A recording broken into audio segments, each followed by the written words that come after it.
শিল্পী সমিতির কর্মকাণ্ড কমে গেছে। এখন অনেক শিল্পী আছে রিক্সা ভাড়া দিয়া গাড়ি ভাড়া দিয়া এর বেশি আসতে পারে না। শিল্পীর পেটে নাই ভাত। শিল্পী সমিতির নির্বাচন হবে যেভাবে প্রত্যেক বছর হয় এই বছরও হইব।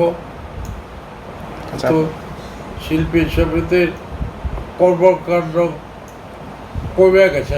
এখন কেন? কাজ নাই তো, শিল্পীদের কাজ নাই করে, ছবি হয় না তো, ছবি হয় না, ওরকম কাজ নাই। মানুষে অনেক শিল্পী আছে গাড়ি দিয়ে ভাড়া দিয়া রিক্সা ভাড়া দিয়া গাড়ি ভাড়া দিয়া এর বেশি আসতে পারে না। ওরা বাড়িতেই বুকে তুকে পড়তেছে, কার কাছে কিছু বলতে পারতেছে না। আমিও তো আজকে হঠাৎ আসছি একটা কাজে, দেখলাম যে লোকজন শিল্পী এর লেগে আমি ঢুকলাম যে এই কী হয়। আচ্ছা, আপনার সাথে গল্প করছিলাম তখন বলছিলেন যে শিল্পীদের পেটে নাই ভাত, নির্বাচন দিয়ে কি করবে, জিনিসটা যদি একটু বলতেন। একটু জোরে বলতে হবে। মানে আপনি বলছিলেন, আপনার সাথে যখন গল্প করছিলাম তখন বলছিলেন শিল্পীদের পেটে নাই ভাত, নির্বাচন দিয়ে কি করবে। ঠিক ঠিক কথা।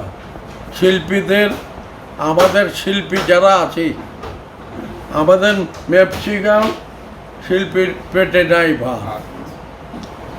নির্বাচন দিয়ে কী হবে?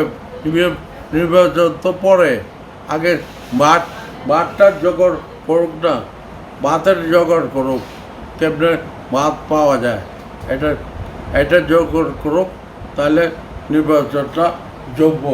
আমি বলি না যে নির্বাচন না দরকার নাই, এটা না, হওয়ার মতো করো, সুন্দর করে করো, ভালো হইব। নির্বাচন আসলে শিল্পীদের জন্য কতটা মানে যুগোপযোগী বা কতটা আসলে উপকারের জায়গা, বা এই শিল্পী সমিতিটা আসলে কতটা দরকার শিল্পীদের জন্য, আপনি কি মনে করেন? নির্বাচন অবশ্যই দরকার। Unity must guaranteed. All wise বলতে ইউনিটি থাকলে মানুষ ভালো থাকবে। আমি শিল্পী সমিতিকে একসাথে থাকতে অনুরোধ করি, যেন উল্টাপাল্টা না হয়।